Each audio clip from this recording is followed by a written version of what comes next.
এই হলো deadline communications private limited. আপনারা দেখছেন এক্সপ্রেস নিউজ, খবর নেয়, খবর দেয়।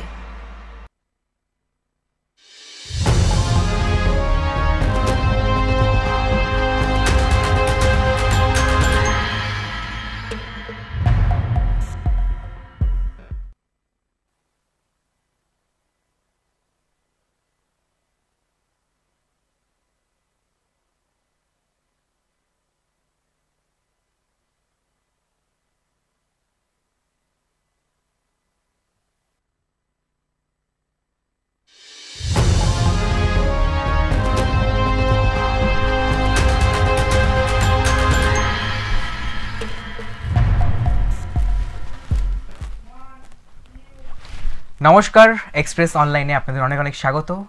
আপনারা সবাই জানেন সন্ধ্যে 7টা মানেই এক্সপ্রেস অনলাইন। আমরা চলে আসি প্রত্যেক দিন প্রত্যেক সন্ধ্যায়।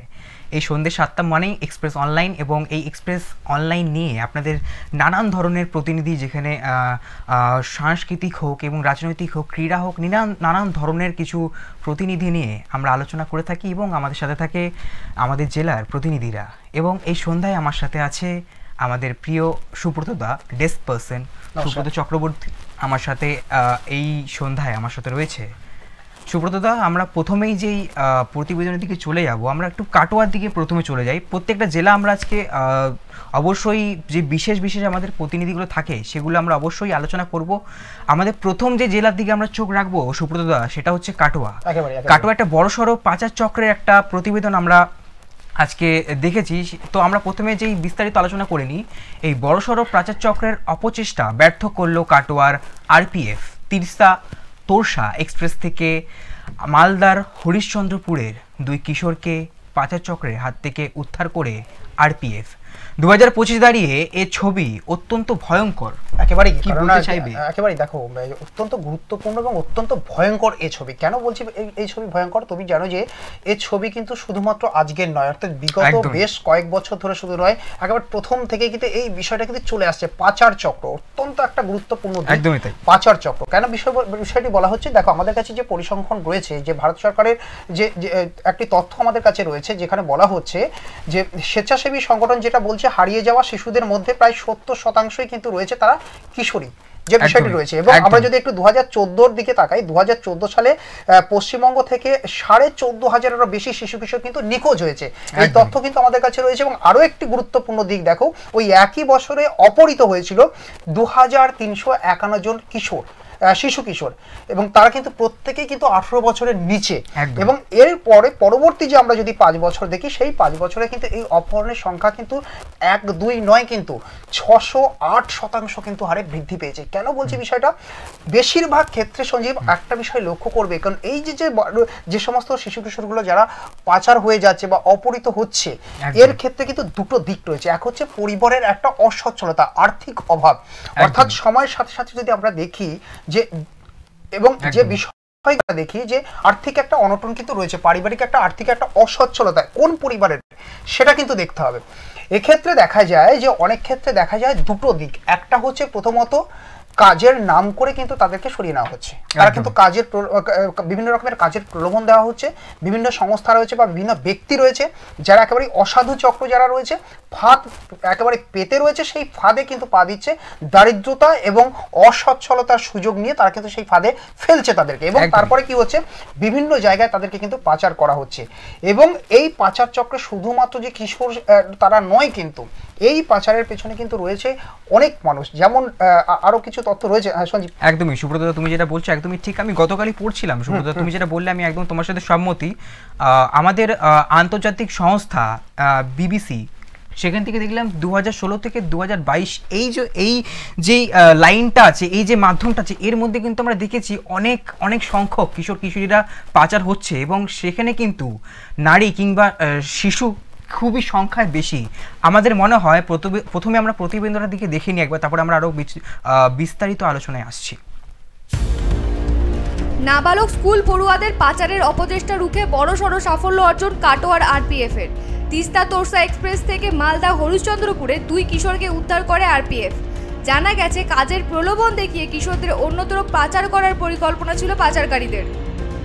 আরপিএফ সূত্রে জানা গেছে পাচার চক্রের জালে আটক করে দুই পড়ুয়া দিলুয়ার ও আনজারুল। গোয়ায় কাজের প্রলোভনে বাড়ি থেকে পালিয়ে হাওড়ার উদ্দেশ্যে ট্রেন ধরেছিল তারা। পরিবারের অনুমতি ছাড়াই বাড়ি থেকে পালিয়ে আসে দুই যুবক। আরও জানান ওই নাবালকদের সাথে এক ব্যক্তিও ছিল, যার উপর পাচারকারীদের নির্দেশ ছিল যুবকদের গন্তব্যে নিয়ে যাওয়ার, কিন্তু ট্রেন ছাড়ার আগেই মাঝপথে ওই ব্যক্তি ট্রেন থেকে নেমে যায়। পরিবারের সদস্যরা নিখোঁজ হবার অভিযোগ করলে কাটোয়ার আরপিএফ তৎপর হয়ে পড়ে যুবকদের খোঁজে। আরপিএফের প্রাথমিক অনুমান একটি বৃহৎ পাচার চক্র নিয়মিতভাবে এলাকার নাবালকদের কাজের প্রলোভনে ভিন্ন রাজ্যে নিয়ে যাচ্ছে, পরে অন্যত্র পাচার করার চেষ্টা করছে তারা। আরপিএফের দ্রুত পদক্ষেপে কৃতজ্ঞতা জানিয়েছে দুই কিশোরের পরিবার। Bureau report, express news. আমরা দেখলাম কাটোয়ার সেই চিত্র, কি ভয়াবহ চিত্র। সুব্রত দা, তুমি দেখলে নিশ্চয়ই। আরপিএফ এর মাধ্যমে কিন্তু অবশ্যই তারা ধরা পড়েছে, কিন্তু এই যে বাচ্চারা যত দিন যাচ্ছে, যত রাত হচ্ছে, যত দিনের আলোয় আরও বাড়ছে, তত কিন্তু এই প্রত্যেকটা শিশু পাচার কিন্তু দিন দিন বাড়তে থাকছে। একেবারেই সঞ্জীব, এর পেছনে কিন্তু একটাই বিষয়, প্রথমেই যেটা বলছিলাম যে এই বিষয়টা কিন্তু অত্যন্ত গুরুত্বপূর্ণ, পারিবারিক অসচ্ছলতা এবং আর্থিক একটা অনটন। সেই জায়গায় দাঁড়িয়ে কিন্তু এই পরিবারগুলো তারা মনে করছেন যে যদি তাদের সন্তান একটু বাইরে যায়, যদি একটু আর্থিক দিশা যদি তারা খুঁজে পায়, তাহলে সেক্ষেত্রে ওই পরিবার আবারও কিন্তু স্বাভাবিকভাবে সচ্ছলভাবে ফিরে আসতে পারবে। কিন্তু এই সুযোগটাকেই কিন্তু কাজে লাগাচ্ছে কিছু অসাধু চক্র, যারা কিন্তু সেই পরিবারের দারিদ্রতার সুযোগ নিয়ে তাদেরকে কাজের প্রলোভন দেখিয়ে কিন্তু বাইরে নিয়ে যাচ্ছে এবং তারপরে কিন্তু সেখান থেকে তারা বিভিন্নভাবে কিন্তু পাচার হয়ে যাচ্ছে।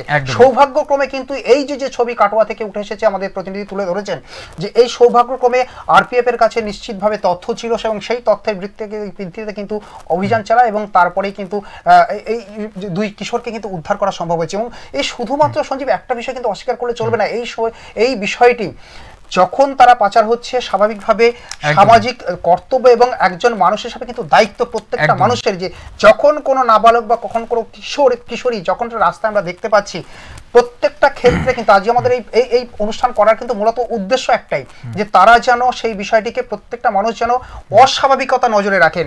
যখনই সেই কিশোরীর চোখে মুখে অস্বাভাবিকতা থাকবে, অবশ্যই সেখানে দাঁড়িয়ে নির্দিষ্ট এবং সংশ্লিষ্ট প্রশাসনের দ্বারস্থ হওয়া এবং সেই মুহূর্তে সেই অন্যায়ের কিন্তু প্রতিবাদ করা। তবেই কিন্তু এই যে শিশু দুটো রয়েছে, আগামী দিনে আমাদের দেশের ভবিষ্যৎ হতে পারবে না কি গ্যারান্টি আছে? এর তো নিশ্চিত একটা আগামী দিনে একটা ভবিষ্যৎ দেশের একটা কাজে কিন্তু আসতে পারে এবং নিশ্চিতভাবে নাগরিক হিসাবে, দেশের নাগরিক হিসেবে প্রত্যেকটা মানুষের কর্তব্য কিন্তু এই মানুষগুলোকে কিন্তু একেবারে একটা দায়িত্ব, দেশের একটা দায়িত্ব পালন করা। আচ্ছা দেখো সুব্রত দা, প্রশ্ন কিন্তু অনেক রয়ে যাচ্ছে। আচ্ছা, কারা করছে এই পাচার, কি জন্য করছে পাচার, কোথায় পাঠানো হচ্ছে, কি কারণে পাঠানো হচ্ছে, তাদের পরবর্তীকালে সেই কি অসুবিধা, তারা কত টাকা কত টাকাটা দিলে তার বিনিময়ে তারা এই পাচারটা করছে, এবং এর পিছনে কিন্তু একটা বড় র্যাকেট কাজ করছে।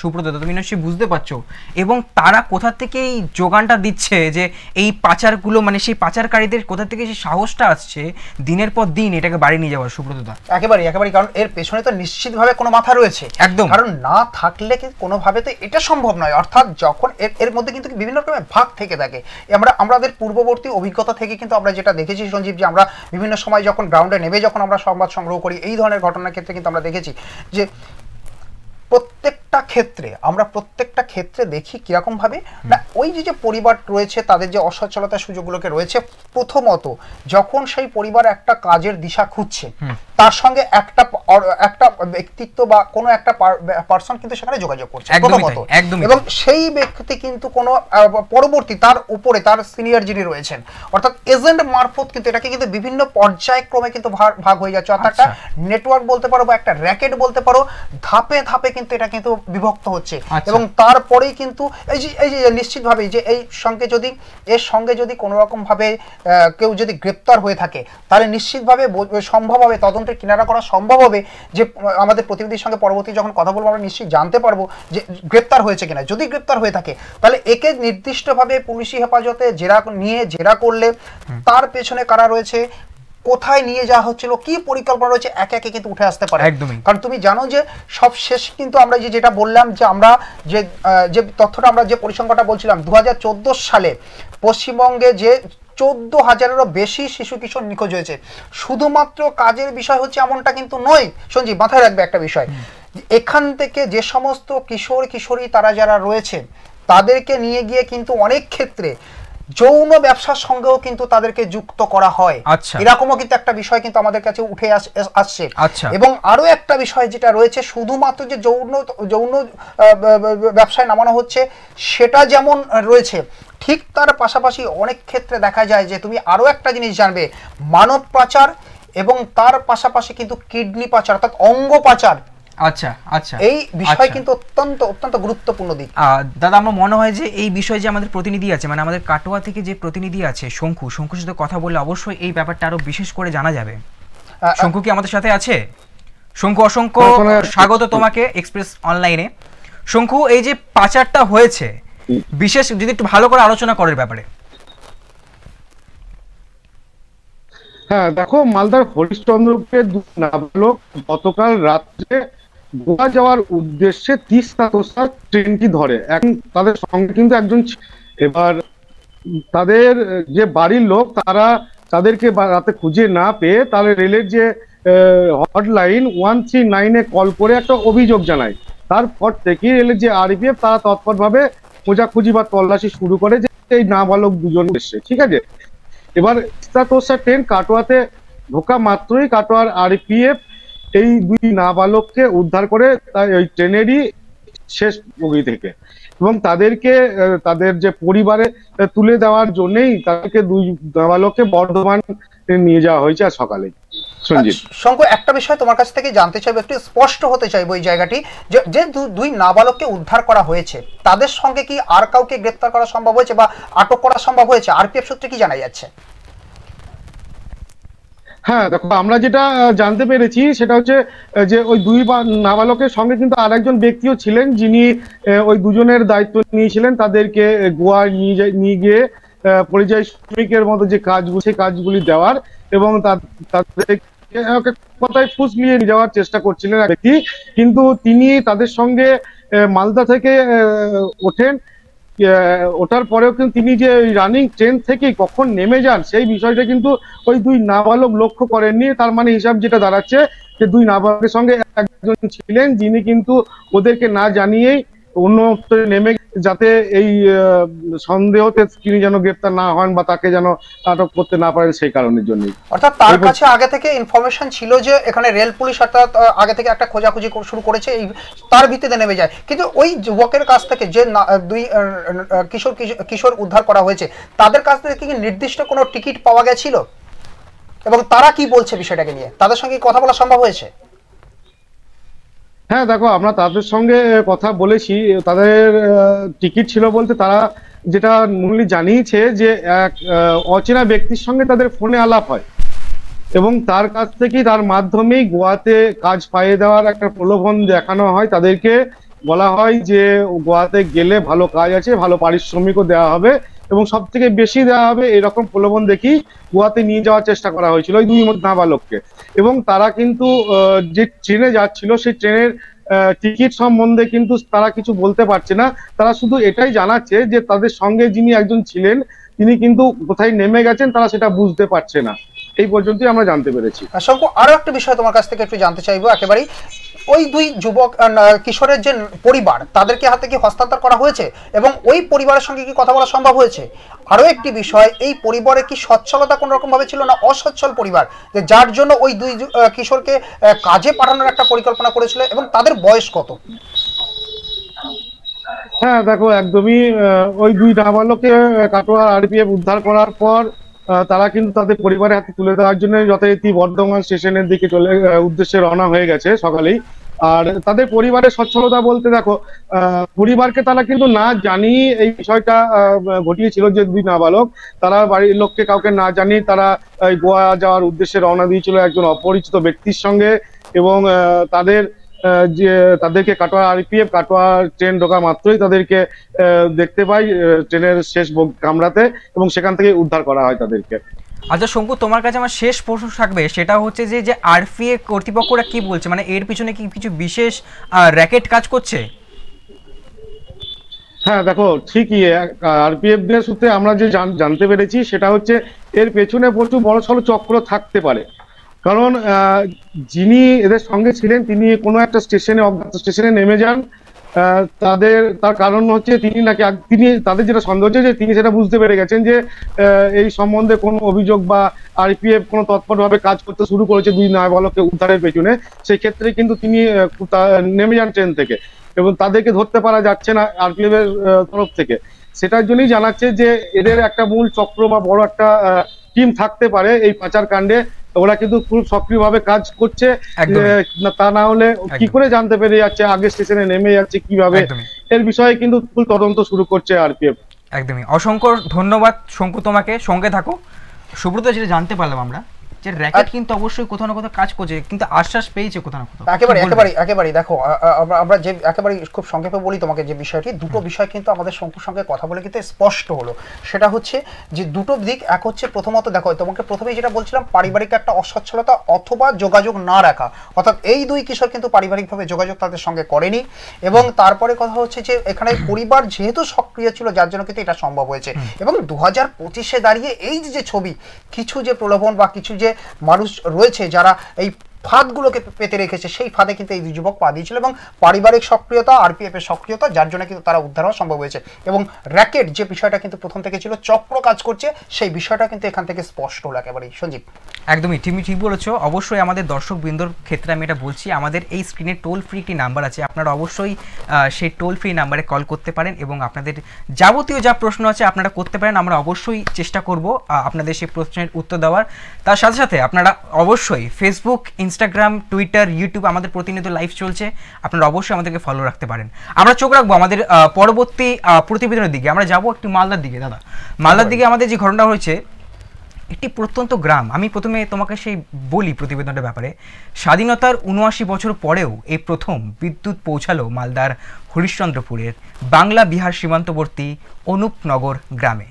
খুশির হাওয়া গ্রামের বাসিন্দাদের মধ্যে, কিন্তু প্রশ্ন হলো স্বাধীনতার এত বছর পরেও কেন দুই রাজ্যের প্রশাসনের নজর পড়েনি এই গ্রামে।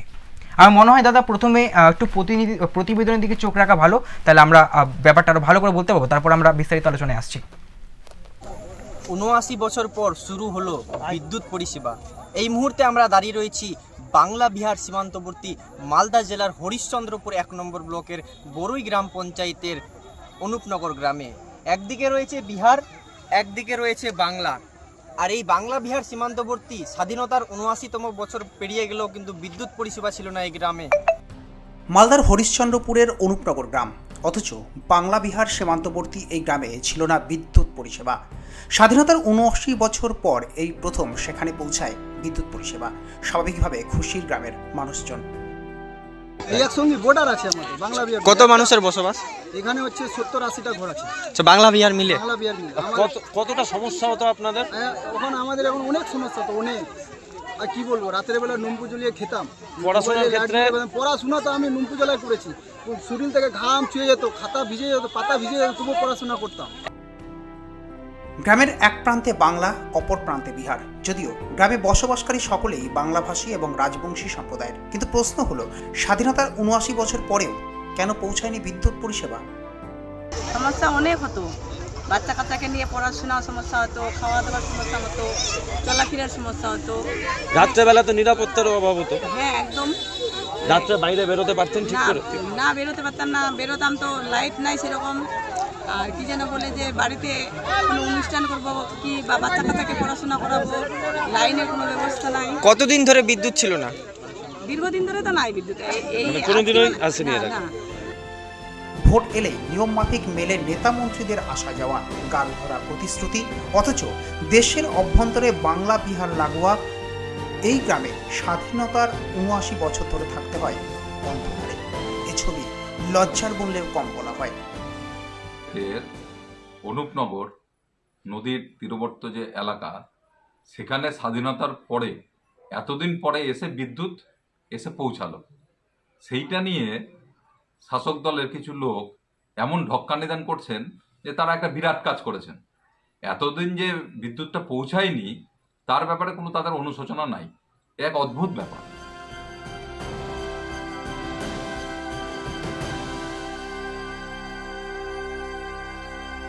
অবশেষে দৃষ্টি পড়ল এই গ্রামে জেলা প্রশাসনের।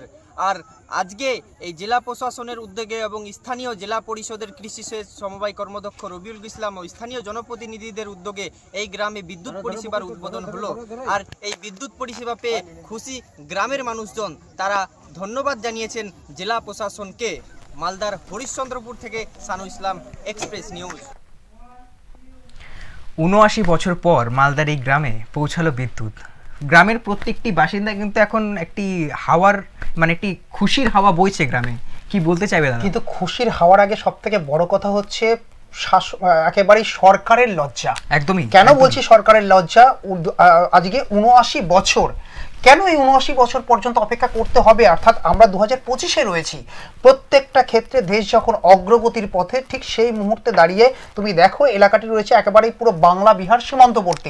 এবং আমরা যখন দেখছিলাম প্রতিবেদনের সময়, আমরা দেখছিলাম এবং আমরা কথাও বলছিলাম, আমাদের যে বিষয়গুলো জানাই যাচ্ছিল যে একেবারেই এই মানুষগুলো একেবারে বাংলা বিহারের মধ্যবর্তী একেবারে সীমান্তবর্তী হলেও এলাকায় কোনো রকমভাবে বিদ্যুৎ না থাকার জন্য সেখানে আমরা তৎকালীন সময় যেটা দেখতাম হ্যারিকেন বা ল্যাম্প আমরাকে জ্বালিয়ে পড়তাম। কিন্তু এই মানুষগুলো 2025 এইরকম সময় দাঁড়িয়ে তারা যখন পঠন পাঠন করতো, 2021, 2020 যে সময়গুলো গেছে, তারা মোবাইল চার্জ দেওয়ার জন্য কিন্তু বিহারে যেতে হতো, অর্থাৎ বাংলা থেকে বিহারে যেতে হতো। এবং সব থেকে বড় বিষয় হচ্ছে, দেখো ভোটের সময় রাজনৈতিক নেতাদের কিন্তু আনাগোনা হয়, প্রলোভনের ফুলঝুরি ঘটে, কিন্তু ভোট মিটে গেলে কিন্তু তাদের টিকিটা খুঁজে পাওয়া যায় না। এই মানুষগুলোর কেন আজকে 2025-এ দাঁড়িয়ে ৭৯ বছর কেন হবে? এত লজ্জা, একেবারে লজ্জার ছবি বলতে হবে। এবং এর দায় কার? নিশ্চিতভাবে কিন্তু দায় একেবারেই নিতে হবে, একেবারেই যারা সরকারে ছিল তাদেরকে দায় নিতে হবে। আমার মনে হয় যে এই বিষয়ে আমাদের প্রতিনিধি আছে মালদা থেকে, তার সাথে কথা বললে হয়তো আরো বিশেষভাবে এটা আলোচনা করা যাবে। আমাদের প্রতিনিধিকে মালদা থেকে আমাদের সাথে আছে সানু ইসলাম। তোমাকে অনেক অনেক স্বাগত সানু। আচ্ছা, ৭৯ বছর পর মালদার এই গ্রামে, প্রত্যন্ত গ্রামে আমরা চিত্র দেখতে পাচ্ছি, সেখানে বিদ্যুৎ পৌঁছেছে, সেখানকার বাসিন্দারা খুশির একটা হাওয়া বইছে। কি বলতে চাইবে সানু তুমি? একদমই সঞ্জীব দা, তোমাকে বলে রাখবো, ডিজিটাল ইন্ডিয়া, স্মার্টফোন আর স্মার্ট টিভির যুগ। আর এই যুগেই কিন্তু আশ্চর্যকর ঘটনা এটি। দেশ স্বাধীনতার ৭৯ বছর পর একটি এলাকা, সেই এলাকায় কিন্তু বিদ্যুতের পরিষেবা শুরু হলো। সেখানে সমস্যার মুখে পড়েছিল সেখানকার মানুষজন। এলাকার মানুষজন যেটা আমাদেরকে জানিয়েছেন যে সেখানে বিদ্যুতের কোনো পরিষেবা ছিল না। আর বিদ্যুতের পরিষেবা না থাকায় রাতের অন্ধকারে কিন্তু তাদের অনেক সমস্যা হতো, তাদের ছেলে মেয়েদের পড়াশোনার ক্ষেত্রে কিন্তু অনেক সমস্যা হতো। আর দেখো, মালদা জেলার হরিশ্চন্দ্রপুর ১ নম্বর ব্লকের অন্তর্গত বরুই গ্রাম পঞ্চায়েতের নদীপার অনুপনগর, আর এই বাংলা বিহার সীমান্তবর্তী এই এলাকা হচ্ছে অনুপনগর। দেখো, সেখানে রয়েছে মরা মহানন্দা, আর মরা মহানন্দার কিন্তু ও প্রান্ত হচ্ছে দুই রাজ্যের মানুষের বসবাস। একটি হচ্ছে বাংলার মানুষ বসবাস করে, আর অন্যদিকে কিন্তু বিহারের মানুষ বসবাস করে। আর দেখো, সেই বাংলার কিন্তু অনুপনগর যে এলাকা রয়েছে, সেই এলাকায় কিন্তু বিদ্যুতের কোনো পরিষেবা ছিল না, যার কারণে কিন্তু চরম সমস্যার সম্মুখীন হতে হতো সেখানকার এলাকার মানুষদের। দেখো, তারা যেটা জানাচ্ছেন যে ভোট আসতো, প্রতিশ্রুতি মিলতো, তারপরে কোনো কাজই হতো না। স্থানীয় জনপ্রতিনিধিরা শুধু বলে যেতেন যে আমরা দেখছি, আমরা করে দিব, কিন্তু কাজের কাজ কোনোই হয়নি। দেখো, সেই সমস্যার কথা স্থানীয় যিনি গ্রাম পঞ্চায়েত রয়েছেন, তৃণমূলের পঞ্চায়েত সদস্য, তার কাছ থেকে এই সমস্যার পেরেছিলেন জেলা পরিষদের কৃষি ও সেচ সমবায় কর্মদক্ষ রবিউল ইসলাম। তারপর তিনি জেলা শাসক নিতিন সিংহানিয়াকে বিষয়টি জানালেন। আর দেখো, তারপরই জেলা শাসক নিতিন সিংহানিয়া নির্দেশ দেন মালদা জেলার যিনি RM রয়েছেন বিদ্যুৎ দপ্তরের সৌমেন দাসকে। আর তারপরেই দেখো, বিদ্যুৎ দপ্তর তৎপরতার সঙ্গে সেখানে কাজ শুরু করে বৈদ্যুতিক খুঁটি লাগানো হয়। আর অবশেষে সেই গ্রামে কিন্তু ৭৯ বছর, স্বাধীনতার ৭৯ বছর পর সেই গ্রামে কিন্তু বিদ্যুতের পরিষেবা শুরু হলো। আর দেখো, আজ কিন্তু সেই বিদ্যুতের পরিষেবার কিন্তু ফিতে কেটে এবং সুইচ অন করে সেই পরিষেবার কিন্তু উদ্বোধন করেন জেলা পরিষদের কৃষি সেচ ও সমবায় কর্মদক্ষ রবিউল ইসলাম। আর দেখো, বিদ্যুতের এই পরিষেবা পেয়ে কিন্তু সেখানকার মানুষজন, গ্রামের মানুষজন খুশি হয়েছেন।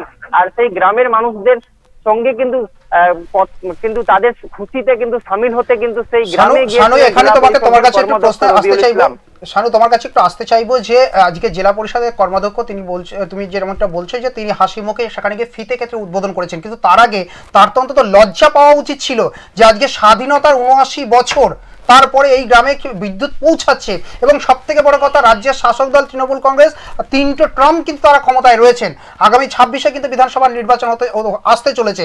কিন্তু সব থেকে বড় যে বিষয়টা শানু, একটা বিষয় জানতে চাইবো, তৎকালীন সময় যে কোনো সরকারি আসুক এখানে সেই গ্রামে কিন্তু কখনো পরিষেবা পৌঁছায়নি, এটা কিন্তু একবারেই স্পষ্ট হচ্ছে।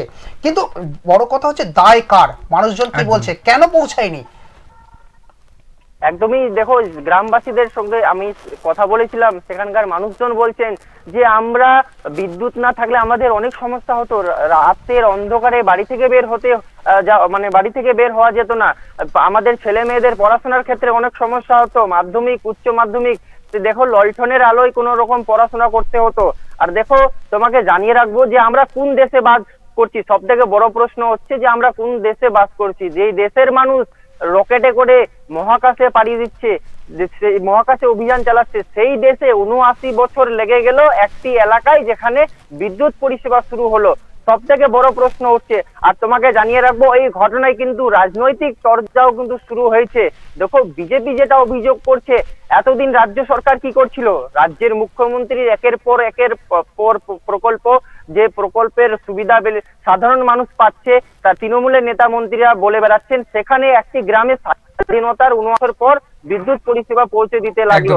লজ্জার বিষয়, বিজেপি কিন্তু এই ঘটনায় সরব হয়েছে, পাল্টা কিন্তু তৃণমূল বলেছে যে আমরা সবসময় সাধারণ মানুষের পাশে রয়েছি, আর মুখ্যমন্ত্রীর প্রকল্পের সুবিধা কিন্তু আমরা ঘরে ঘরে পৌঁছে দেওয়া করছি, আর বিজেপি নিজে কোনো কাজ করতে পারে না। আর দেখো তোমাকে জানিয়ে রাখবো যে এই যে বাংলা বিহার সীমান্তবর্তী অনুপনগর, এই অনুপনগরে কিন্তু পাশেই রয়েছে বিহার, আর সেখানকার মানুষ বাংলার মানুষ আলো পেতে কিন্তু বিহারের মানুষের কিন্তু একটা আক্ষেপ দেখা গেছে। তারা তবুও তাদের বলেছিলাম, তারা যেটা জানাচ্ছেন যে আমাদের প্রতিবেশী তারা আলো পেয়েছে, আমাদের খুব ভালো লাগলো, হয়তো তাদের আলোয় আলোকিত হব আমরা, এটাই কিন্তু তারা জানাচ্ছেন। তারাও চাইছেন যে বিহার সরকার আমাদের উপর নজর করুক, আমাদের উপর দৃষ্টি করুক, আমাদেরও বিদ্যুতের পরিষেবার দরকার রয়েছে, আমরাও যেন আলো পাই, এই নিয়ে তারা কিন্তু বিহার সরকারের কাছে আবেদন জানিয়েছেন। আর দেখো তৃণমূল এই ঘটনায় কিন্তু বিজেপিকে খোঁচা দিয়েছে, তৃণমূল যেটা বলছে যে বিহারের সরকার কাজ করতে। এখানে তোমাকে বলতে চাইবো যে এখানে শুধুমাত্র যে বিহার সরকারের পশ্চিমবঙ্গ সরকার বলে নয়, এখানে প্রত্যেকটা রাজনৈতিক দল সমানভাবে দায়ী। কারণে বলতে চাইবো বিহার সরকার এবং বাংলা সরকার, যে বাংলা বিহার সীমান্তবর্তী এলাকা সেখানে ৭৯টা বছর ধরে কিন্তু এখানে একেবারেই অন্ধকারাচ্ছন্ন হয়ে রইল। সব থেকে বড় কথা হচ্ছে যে তৎকালীন বাম সরকার ছিল রাজ্যে ক্ষমতায়, বর্তমানে কিন্তু 14 বছর প্রায় 15 বছর হতে যাচ্ছে রাজ্যের শাসক দল তৃণমূল কংগ্রেস। তাহলে এখানে প্রথম কথা হচ্ছে বাম সরকার করেনি, রাজ্যে পালাবদল হয়েছে, এবং যেখানে বিহারে ক্ষমতায় রয়েছে বিহারেও কিন্তু পালাবদল হয়েছে, কোনো রাজনৈতিক দলই কিন্তু করেনি। অর্থাৎ এখানে দাঁড়িয়ে বিজেপি তৃণমূল কংগ্রেস কোনো রাজনৈতিক দলকে কিন্তু এখানে বাহবা দেওয়ার কোনো জায়গা অবকাশ নেই, প্রত্যেকেই কিন্তু সমানভাবে দায়ী। তারা তাদের রাজনৈতিক ফয়দাটাকেই তুলেছেন, ওই গ্রামে গিয়ে শুধু মানুষের ভোটটাকে ক্যাপচার করেছেন। এরপরে মানুষ কি বলছেন, এর পরবর্তীতে মানুষের প্রত্যাশা পূরণ হলে এই মানুষগুলো পরবর্তীতে আবার নির্বাচনে অংশগ্রহণ করবেন তো? তোমাকে জানিয়ে রাখবো সেই গ্রামে আমরা গিয়েছিলাম, দেখো গ্রামের প্রাকৃতিক যে পরিবেশ, সেই পরিবেশ দেখে কিন্তু মুগ্ধ হচ্ছেন অনেকেই। সেই গ্রামেই দুই দিকে রয়েছে পুকুর, মাঝখানে রয়েছে খাল বিল, আর দেখো গ্রামের প্রাকৃতিক পরিবেশ খুবই সুন্দর। আর দেখো সেই গ্রামে নদী মরা মহানন্দা রয়েছে, মরা মহানন্দার ওপারেই কিন্তু রয়েছে সেই গ্রামটি। আর যেখানে তারা জানাচ্ছেন গ্রামের মানুষজন যে নেতা মন্ত্রীরা শুধু ভোটের সময় আসেন, আর ভোট পেরিয়ে গেলে তারা আর এই এলাকায় আসেন না। আমরা বারবার তাদেরকে জানিয়েছিলাম যে আমাদের অনেক পরিষেবা থেকে আমরা বঞ্চিত রয়েছি, তারা কোনো স্থানীয় জনপ্রতিনিধিরা তারা কোনো কর্ণপাত করেনি। অবশেষে জেলা পরিষদের কৃষি সেচ সমবায় কর্মদক্ষ রবিউল ইসলাম এবং জেলা শাসক সিংহানিয়ার উদ্যোগে কিন্তু বিদ্যুৎ পরিষেবা পেল। তোমাকে জানিয়ে রাখবো সঞ্জীবটা, আরেকটি বিষয় হচ্ছে যে যেখানে বিহারের অংশ রয়েছে কিছু, দেখো রাজ্যে সরকার বদল হয়, দেখো আমরা দেখেছি কংগ্রেসের দখলে কখনো রয়েছিল সরকার, কখনো সিপিএম এর দখলে, এবার রয়েছে শাসক দলের দখলে, একের পর এক সরকার বদল হচ্ছে, কিন্তু মানুষ বঞ্চিত রয়েছে অনেক পরিষেবা থেকে। তোমার কাছে শানু আমার শেষ প্রশ্ন আছে, আমার খুবই মানে আমি অনেকক্ষণ ধরে ভাবছিলাম যে এই প্রশ্নটা তোমাকে করবো, এই প্রশ্নটা করে তোমাকে আমি উত্তর নিয়ে আমি শেষ করব। সেই প্রশ্নটা হচ্ছে এই যে আমরা দেখলাম এই যে সীমান্তবর্তী এলাকা, এই যে প্রত্যন্ত গ্রাম, এই তুমি বলছো সেখানকার প্রশাসন, আমি তোমাকে জিজ্ঞেস করছি সেখানকার এলাকাবাসী এতদিন ধরে কি করছিল? তারা কি কোনো রকম বিক্ষোভ দেখায়নি? মানে তারা কিভাবে জীবনযাপন করছিল সেখানে, তাদের কি প্রতিক্রিয়া? আমি দেখতে পাচ্ছি তোমার সামনে চিত্র আছে আমার সামনে, তুমি সেখানে গিয়ে তাদের সাথে কথা বলছো, কি কি ভাবমূর্তি দেখতে পাচ্ছ তাদের মধ্যে? দেখো একদমই বাংলান্তবর্তী অনুপনগর এলাকা, যেখানে প্রায় বসবাস রয়েছে বাংলার মানুষের এবং বিহারেরও মানুষের। আর দেখো তোমাকে জানিয়ে রাখবো, সেই এলাকার মানুষজন স্থানীয় জনপ্রতিনিধি থেকে শুরু করে প্রশাসনকেও বিষয়টি জানিয়েছিলেন। শুধু বাংলার মানুষ নয়, বিহারেরও মানুষ, তারাও স্থানীয় জনপ্রতিনিধি রয়েছে, তাদের যে রয়েছে তাদেরকেও বিষয়টি জানিয়েছেন যে আমরা অনেক জিনিস থেকে বঞ্চিত রয়েছি। দেখো তবুও কোনো কর্ণপাত করেনি স্থানীয় জনপ্রতিনিধি থেকে শুরু করে প্রশাসনও। আর দেখো ভোট এলে শুধু জনপ্রতিনিধিদের দেখা মেলে, আর ভোট পড়িয়ে গেলে তাদের দেখা মেলেনি, এমনটাই কিন্তু জানিয়েছেন সেখানকার মানুষজন। শুধু বাংলার নয়, বিহারেরও মানুষও কিন্তু এমনটাই জানাচ্ছেন। অসংখ্য ধন্যবাদ শানু তোমাকে আমাদের সাথে থাকার জন্য এতক্ষণ। অবশ্যই তোমাকে বলবো সঙ্গে থাকার জন্য। বিপ্লব দাদা, তুমি দেখলে বিষয়টা কি, মানে একটা সীমান্তবর্তী এলাকা, মালদার একটি প্রত্যন্ত গ্রাম, মানে সেখানে এতদিন পর বিদ্যুৎ এলো, অবশ্যই এখানে সমানভাবে আমি তোমাকে থামিয়েই বলছি, এখানে সমানভাবে কিন্তু প্রত্যেকটা রাজনৈতিক দল দায়ী। কারণ কেউ কিন্তু কোনো রকম ভাবে অস্বীকার করতে পারে না, প্রত্যেকটা রাজনৈতিক দল তারা তাদের নিজস্ব ফায়দা লুটেছে এবং সেখানে দাঁড়িয়ে কিন্তু মানুষের কিন্তু কোনো রকম কোনো পরিষেবা কিন্তু তারা দেয়নি। অবশেষে যদিও আজকে এলাকায় বিদ্যুৎ পৌঁছেছে, অত্যন্ত খুব ভালো দিক। কিন্তু প্রশ্ন তো এখানে রয়েছে না যে সেখানকার মানুষরা কি করছিল, তারা কি করে এতক্ষণ বা এত দিন ধরে তারা এই জিনিসটাকে মানে পুরোটা টেনে নিয়ে যাচ্ছিল, কিভাবে তারা ছিল? অবশ্যই আমরা চোখ রাখবো, কিন্তু এরপরে আমাদের অবশ্যই এখন উচিত পরবর্তী প্রতিবেদনের দিকে যাওয়া। হ্যাঁ, পরবর্তী খবরে আমরা যাব অবশ্যই। কিন্তু তার আগে আমি অবশ্যই আপনাদেরকে জানিয়ে রাখবো, আপনারা অবশ্যই আমাদের টোল ফ্রি নাম্বার দেওয়া আছে, আপনারা অবশ্যই কল করতে পারেন এবং আপনাদের সমস্যার কথা, আপনাদের প্রশ্ন উত্তর থাকতেই পারে, আপনারা আমাদের সাথে জানাতে পারেন। আপনারা অবশ্যই চেষ্টা করবো সে উত্তরগুলো দেওয়ার মতো। পরবর্তী যে আমাদের প্রতিবেদন আছে সেটা মালদা থেকে অবশ্যই আছে, পানীয় জল নিয়ে আছে। অবশ্যই 5 বছর ধরে জল নেই, শুধুই আশ্বাস। ইংরেজি বাজারের কাজী গ্রামের মানুষ আজও আর্সেনিক মুক্ত পানীয় জলের প্রতীক্ষা। পানীয় জল নিয়ে অবশ্যই বুঝতে পারছো, কিন্তু তার আগে মনে হয় আমার প্রতিবেদনটা একবার দেখা উচিত, তারপরে আমরা বিস্তারিত আলোচনায় আসছি। তীব্র জল সংকটে ইংরেজবাজারের কাজীগ্রাম পঞ্চায়েতের সদানন্দপুর ও জ্ঞানপাড়া এলাকার মানুষ। আর্সেনিক প্রবণ এই এলাকায় প্রায় 5 বছর ধরে পানীয় জলের সমস্যায় ভুগছেন গ্রামবাসীরা।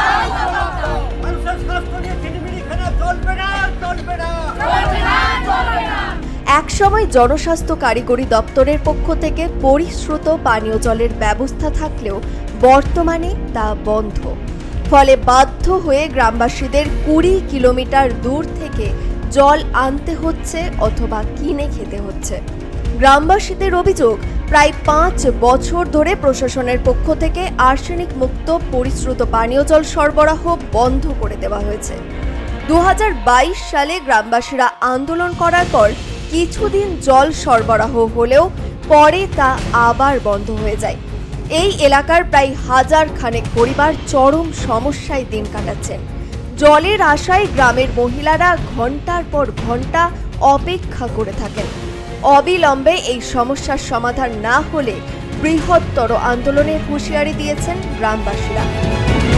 5 বছর থেকে আমরা জল পাচ্ছি না, জলের জন্য অপেক্ষা করতে করতে বাড়ির ছেলেরা তো কাজে চলে যায়, জল আনতে যেতে পারে না, সবসময় সবার কাছে পয়সা থাকে না, জল যে কিনে খাবে।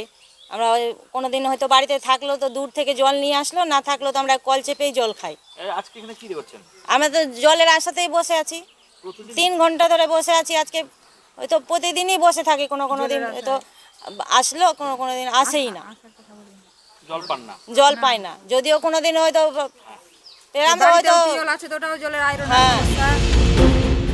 এ বিষয়ে মালদা জেলা পরিষদের সহ সভাধিপতি এটিএম রফিকুল হোসেন জানান, ব্লকে কিছু সমস্যা থাকলেও মানিকচকে একটি বড় জল প্রকল্পের কাজ চলছে।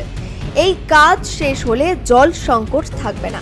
তিনি আরও বলেন, কেন্দ্রীয় সরকারের জল জীবন মিশন প্রকল্পের বরাদ্দ কমানোর কারণে কাজ করতে সমস্যা হচ্ছে, তবে জনগণকে আর্সেনিক মুক্ত জল সরবরাহ করার চেষ্টা চলছে।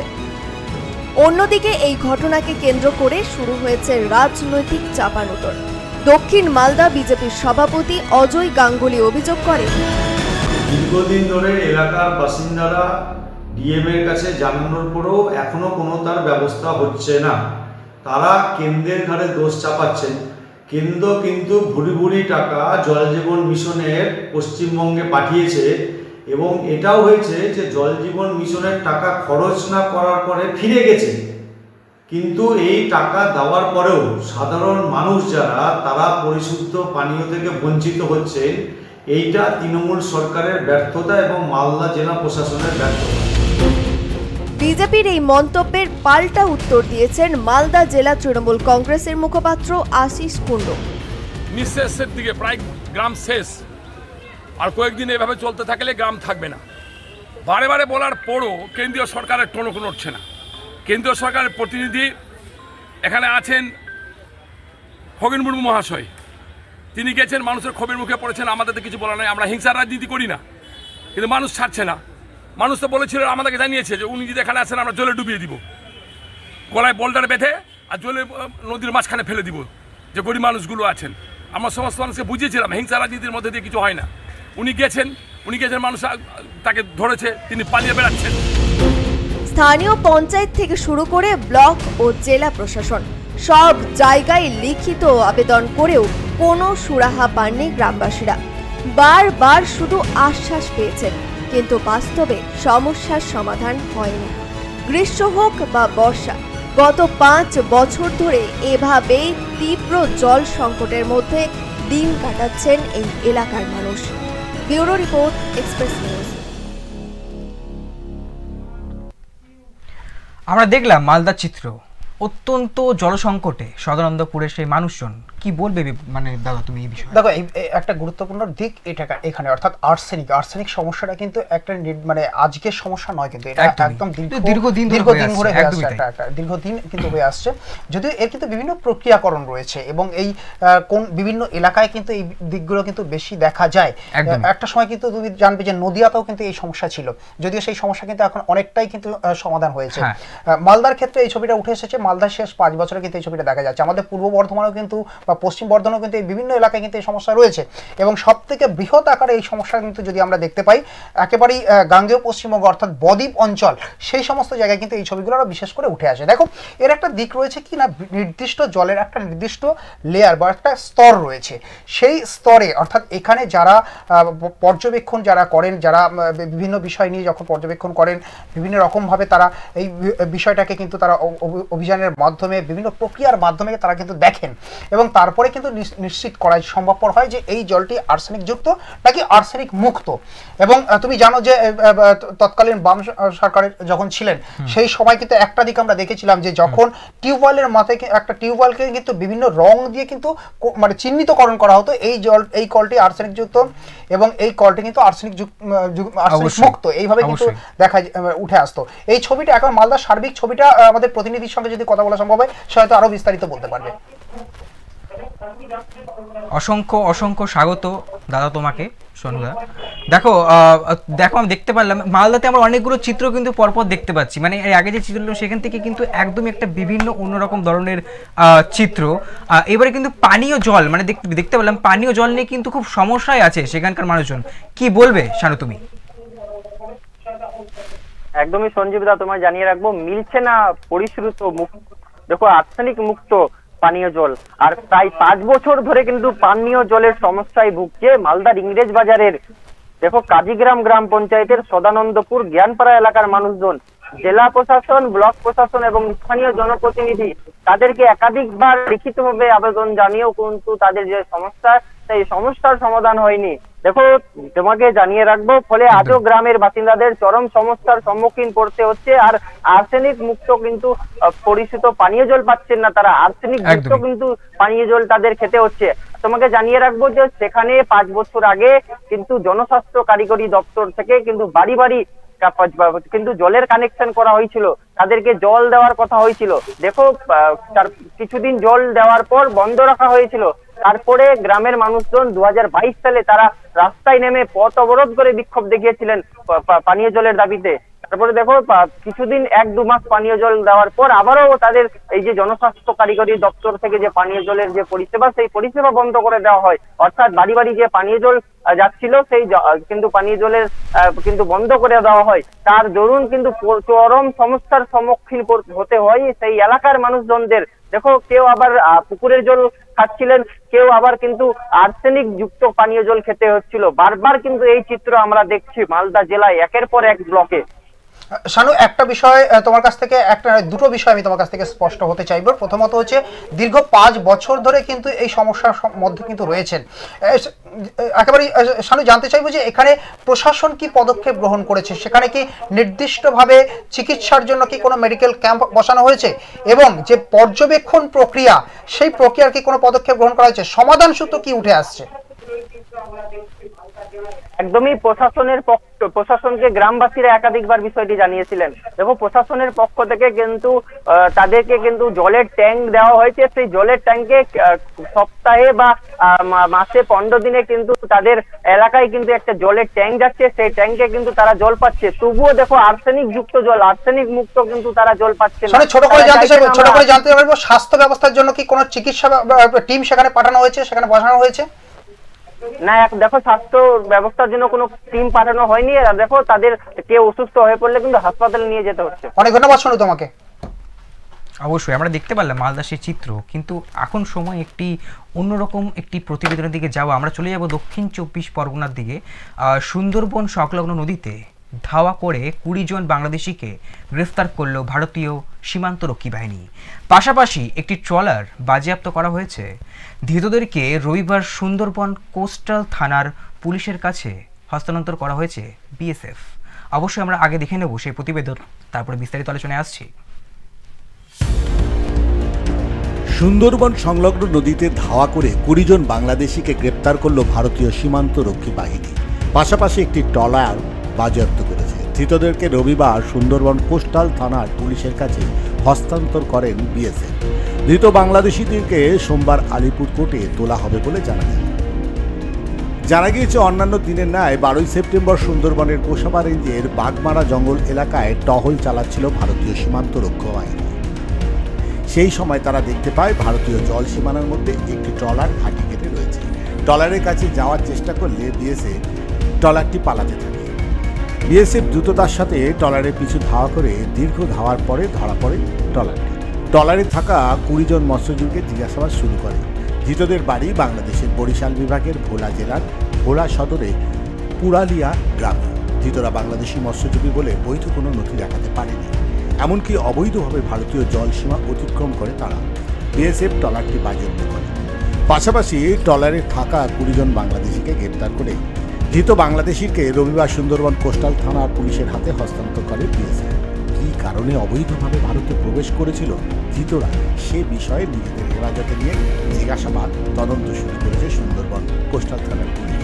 ধৃতদেরকে সোমবার আলিপুর আদালতে তোলা হবে। Bureau report, express news. দক্ষিণ 24 পরগনায় 20 জন গ্রেফতার, 20 জন বাংলাদেশি গ্রেফতার। কি বলবে দাদা তুমি? দেখো, এই ছবি কিন্তু একেবারেই ব্যতিক্রমী ছবি নয়, কারণ সমুদ্র বা বলো যে নদীতে তীরবর্তী নদীতে যে সীমারেখা রয়েছে নির্দিষ্টভাবে, অর্থাৎ সীমান্তবর্তী এলাকায় আমরা যেটা দেখি একটা নির্দিষ্ট সীমারেখা রয়েছে, সেখানে সীমান্তর পিলার বলো বা সীমান্ত সেখানে তার কাটা বেড়া বলো, কিন্তু নদীতে বা জল সীমায় এরকম ধরনের কিন্তু নির্দিষ্ট কোনো সীমারেখা নেই। এক্ষেত্রে দেখা যায় অনেক সময় দেখা যায় যে কি হচ্ছে না, ভারতীয়রা অনেক সময় বাংলাদেশের জলসীমায় চলে যাচ্ছে বা বাংলাদেশিরা কিন্তু ভারতীয় জলসীমায় চলে আসছে। কিন্তু অনেক ক্ষেত্রে দেখা যায় কি যে বাংলাদেশিরা যখন ভারতীয় জলসীমায় আসছে, ভারতের যে সমস্ত নিরাপত্তা রক্ষী রয়েছে, বিএসএফ রয়েছে, কোস্টাল রয়েছে, তাদের হাতে কিন্তু আটক হচ্ছে। কিন্তু বাংলাদেশের ক্ষেত্রে যদি কখনো ভারতীয় মৎস্যজীবীরা সেখানে প্রবেশ করে, সেক্ষেত্রে দেখা যাচ্ছে বাংলাদেশের জলদস্যুদের হাতে কিন্তু তারা আটক হচ্ছে এবং তারপরে তাদেরকে আটকে রেখে দুই দেশের সরকারের আড়ালেই তারা কিন্তু নির্দিষ্টভাবে ওই তাদেরকে আটক করার পর তাদেরকে কিন্তু জিজ্ঞাসা করা হচ্ছে এবং জিজ্ঞাসাবাদ করা সেখানে কিন্তু একটা নির্দিষ্ট হিউজ অ্যামাউন্ট ডিমান্ড করা হচ্ছে। দাদা, আমার মনে হয় এই বিষয়ে আরো বিশেষভাবে আমাদের সাহায্য করতে পারবে আমাদের দক্ষিণ 24 পরগনা থেকে আমাদের প্রতিনিধির সঙ্গে আছে রেবতী। তোমাকে অনেক অনেক স্বাগত। এই যে আমরা দেখলাম সুন্দরবন সংলগ্ন নদীতে ধাওয়া করেছে 20 জন বাংলাদেশিকে, কি বলবে এই বিষয়ে? একটু বিস্তারিত আলোচনা করে এই বিষয়ে। দেখো, তোমাকে ইতিমধ্যে বলে রাখি, বাংলাদেশ আর ভারতের মধ্যে সীমা লঙ্ঘন করা কিছুই নেই। বাংলাদেশ এবং ভারতে প্রচুর ট্রলার, প্রায় কয়েক হাজার ট্রলার মাছ ধরতে যায়, এবং আজই বিএসএফ জওয়ানের হাতে ধরা পড়েছে বাংলাদেশি 20 জন মৎস্যজীবী। এই মৎস্যজীবীদের এখন আটক একদমই জিজ্ঞাসাবাদের পরে তাদের কাছ থেকে কোনো সঠিক, তারা যে বাংলাদেশের মৎস্যজীবী, তাদের কাছ থেকে সঠিক কোনো নথিপত্র পাওয়া যায়নি, কিংবা তারা কি করে ভারতের সীমা লঙ্ঘন করে আমাদের ভারতে এসে লঙ্ঘন করেছিল বা একটি ওখানে ছিল, তা নিয়ে প্রচুর প্রশ্ন উঠেছে এবং জিজ্ঞাসাবাদ করেছে। একটা সন্দেহজনক ভাবে দেখা যাচ্ছে।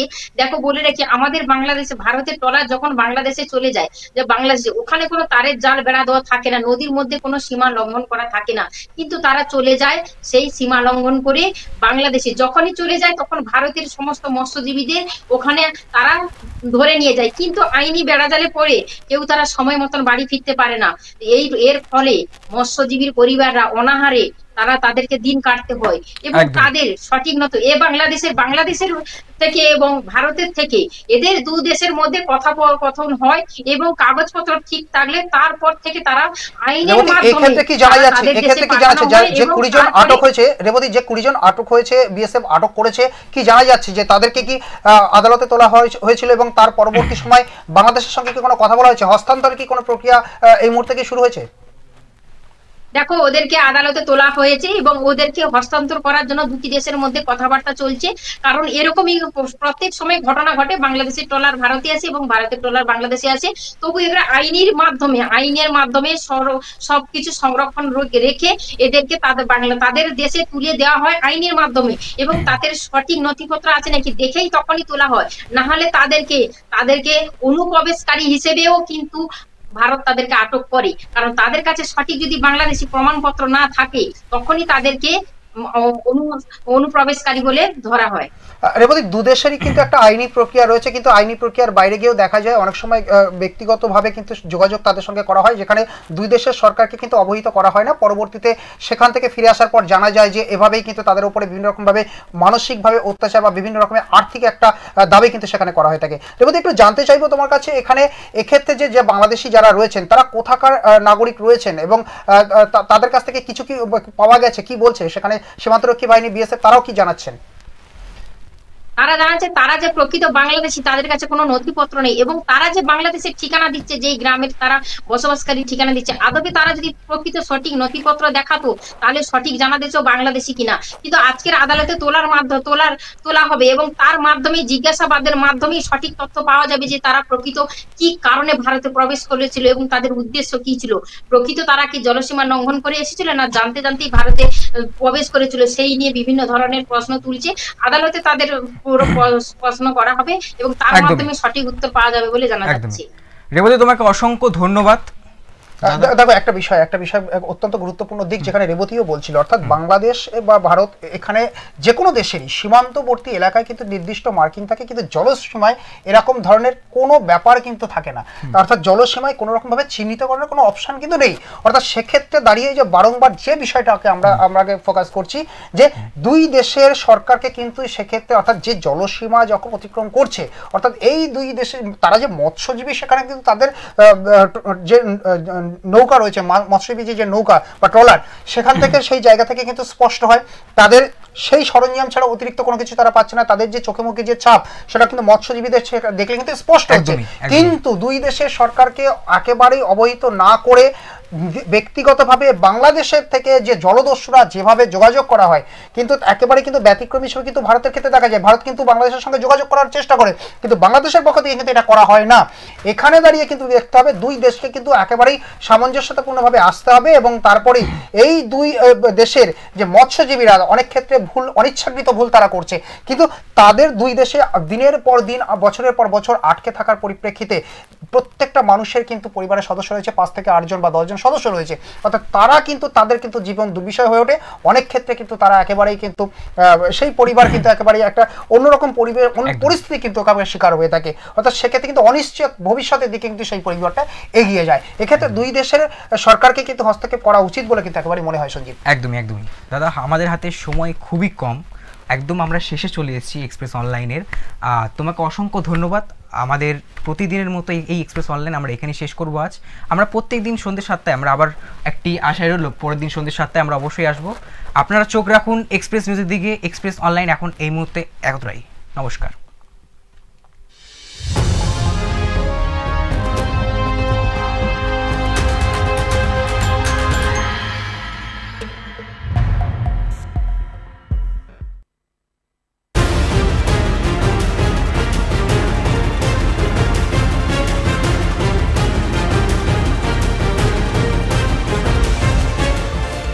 এই হলো ডেডলাইন কমিউনিকেশনস প্রাইভেট লিমিটেড। আপনারা দেখছেন এক্সপ্রেস নিউজ, খবর নেয়, খবর দেয়।